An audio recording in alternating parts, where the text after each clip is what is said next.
خداوند کے زندہ اور پاک کلام میں سے زبور کی کتاب اس کا 54 باب۔ اے خدا، اپنے نام کے وسیلہ سے مجھے بچا اور اپنی قدرت سے میرا انصاف کر۔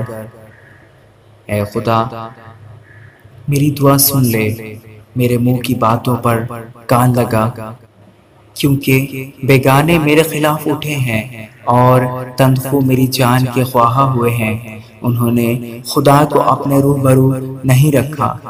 دیکھو، خدا میرا مددگار ہے، خداوند میری جان کو سنبھالنے والوں میں ہے۔ وہ برائی کو میرے دشمنوں ہی پر لوٹا دے گا۔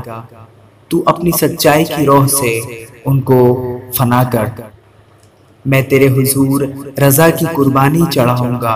اے خداوند، میں تیرے نام کی شکر گزاری کروں گا، کیونکہ وہ خوب ہے، کیونکہ اس نے مجھے سب مصیبتوں سے چھڑایا ہے اور میری آنکھ نے میرے دشمنوں کو دیکھ لیا ہے۔ آمین۔